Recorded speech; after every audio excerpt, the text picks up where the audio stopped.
There's one scene at the beginning where it's just the men in silence with swords. And to see ballet dancers dancing like men, feeling like men, is a pleasure. The other day I was watching it and I felt really proud for the first time. I thought, yeah, this is a good decision. So that was good.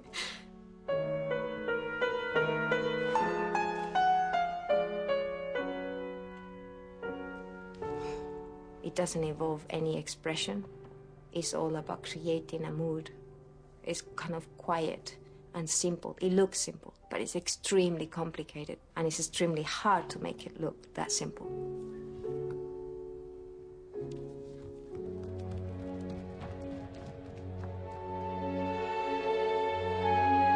Tamara's vision for the future of English National Ballet is a vibrant mixture of the old and the new, introducing work by contemporary choreographers while reassessing the classics.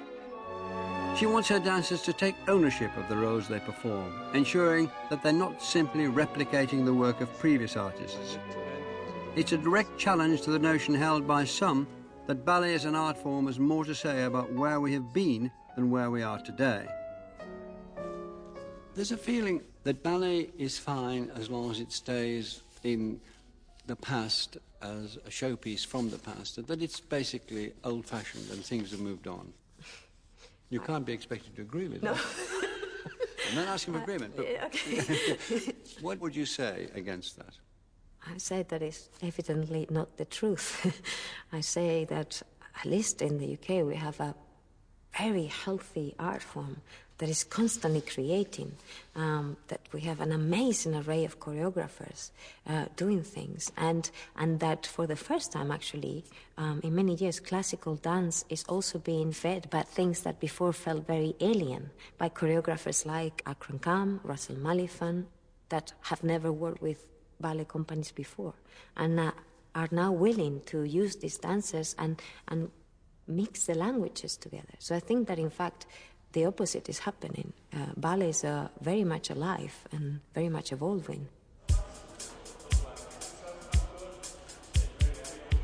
To announce her artistic vision for English National Ballet, Tamara is launching a campaign to rebrand the company. It's a bold statement of her intent to put ballet at the forefront of the arts. Today we are doing a photo shoot. We are changing the image of the company to reflect the new artistic direction. One of the important things that I want to achieve as an artistic director is to collaborate with other artists, and to collaborate with artists that are at the same level that I perceive English National Ballet is. So it is at the top level of their art form. Happily, Vivienne Westwood agreed to be involved, and we're using her designs to dress the dancers.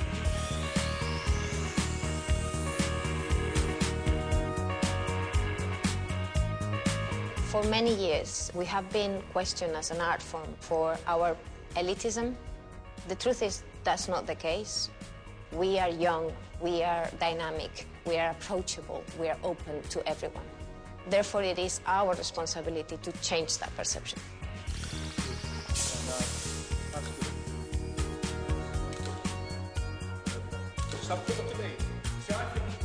I am a great admirer of the classics. My career has been based on performing the classics. I know how important they are for the art form and for the artists to develop.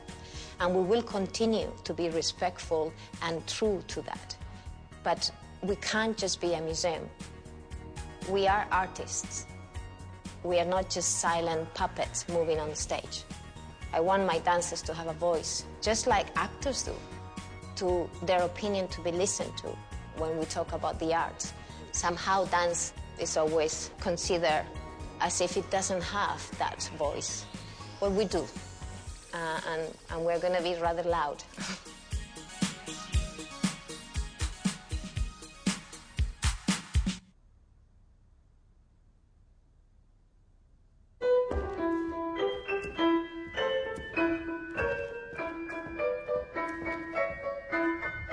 Learning to use your body as you want to is the most amazing feeling, because it really is freedom.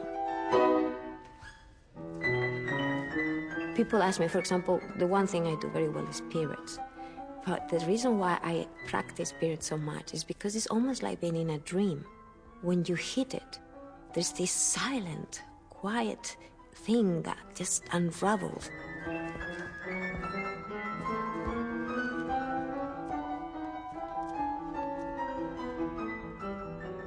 It's almost like you can get out and see it while it's happening. It is magic. Just peace inside.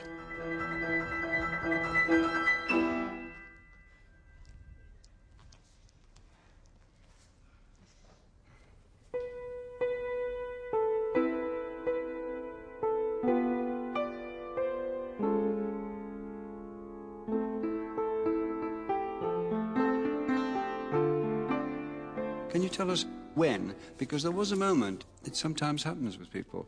I often feel very lucky for them, really, that there is this moment they remember when they decided to do that. Was there a moment for you, that sort of moment?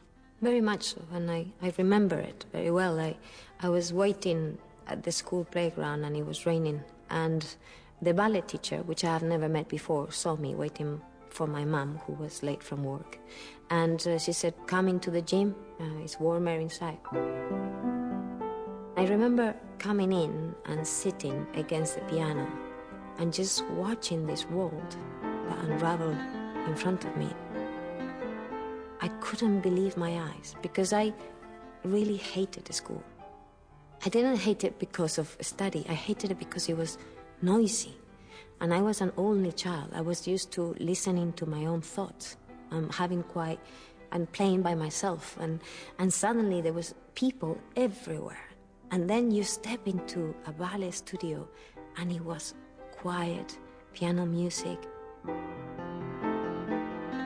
I just felt I want to be here forever.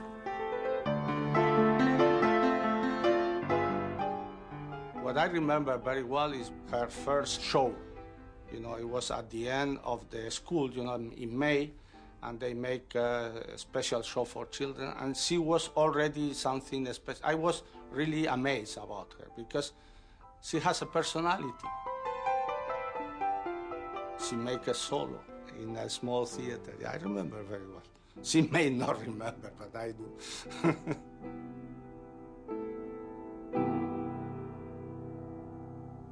Your parents took you to a performance, a professional performance of ballet, and your reaction was rather unexpected, wasn't it? Yeah, I hated it. I really didn't like it. Well, because I didn't realize that being a ballet dancer meant doing it in front of people. I thought you just had to do it in the studio. It was something between you and the ballet teacher and maybe your colleagues. And that was it. That was all I wanted to do. I thought that was being a ballet dancer. And then when I will be older, I will teach it.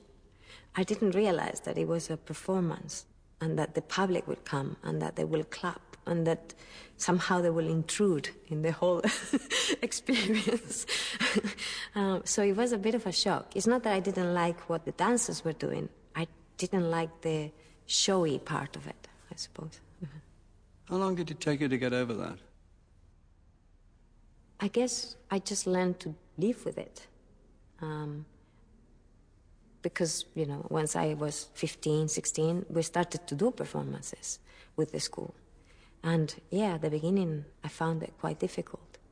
But then I guess another side of me came out, because then I started to really enjoy it.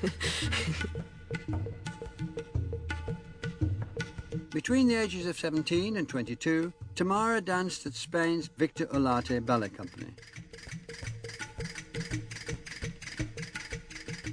Can you tell us about the man who taught you and who was very rigorous indeed? His name is Victor Ullate, and he was quite a hard teacher. Was he exceptionally tough? He sounds as if he was exceptionally tough. He was. He wasn't. It wasn't. I don't think it was the right way around it. There were personal issues that made it a mission. He had a mission, and we were almost like a religious group. You had to be there for 10 hours a day. There was no room for anything else. I mean, ballet class tends to last an hour and a half. With him, it will last 3 hours. Just the normal morning class. But I remember even when we were professionals, there were days where class would last 5 hours. You would be at the bar for 2 hours, which is agony.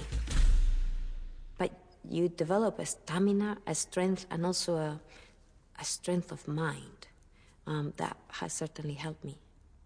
So what you got out of it was the stamina and the strength of mind? Yes, and a thick skin. Like an elephant. Definitely. But you have said that you got a very, many things you're praised for. One of them is an extraordinary, powerful technique. Yeah. And you think that came out of the drilling that he gave you? Yeah, I mean, he was a good teacher. He knew what he was doing. He knew how to make good dancers. And he made many. And the foundations of my technique, I have to say, come from him, certainly. Once you've built up that sort of technique, provided you keep practicing and so on, you never lose it, do you? If it's well-grounded, you never lose it. No, because what it does is that it allows you to teach yourself. What it does is to look at dance not like things happen by chance or by magic, but almost in a scientific manner. So you can analyze movement, you can analyze when you went wrong, you can really analyze your own feelings. What is it that didn't feel right? And you can correct it.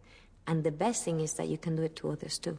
So not only he created a generation of great dancers, but he created a generation of great teachers. And the better news is that all of those that I meet now, we all know that we're not going to be the same way. We have the knowledge, but we're going to share it in a different manner, hopefully. After 20 years as a professional ballerina, Tamara now faces the challenge of passing on what she's learned to other dancers.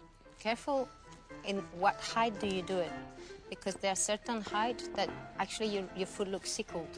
It's probably that you have to do it a little higher because of the shape of your foot. As artistic director of English National Ballet, Tamara is responsible for developing the next generation of dancers.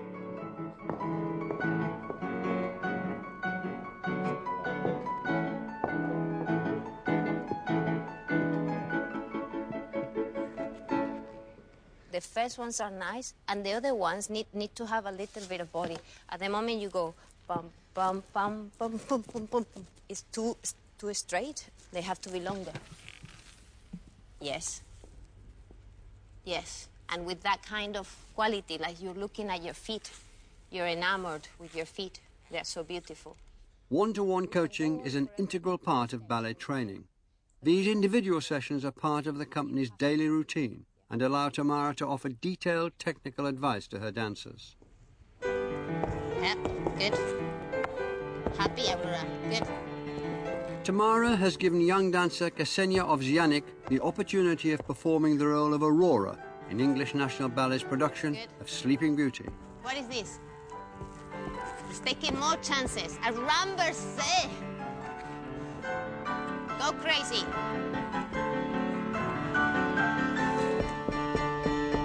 Yep, good. That is better. See, that is the ecstasy of youth. As well as working on specific steps and techniques, Tamara encourages Ksenia to explore the character of Aurora in depth, giving her the confidence to make her own mark on the role.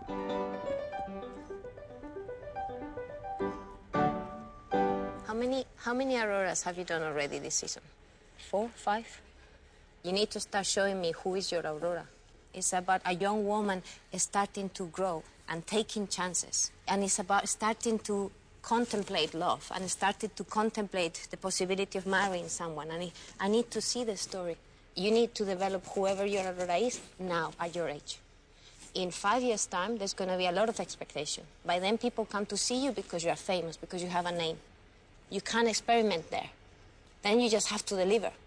This is your moment. Tomorrow, do one Aurora, and on Saturday, do another Aurora. See which one you are. Yeah?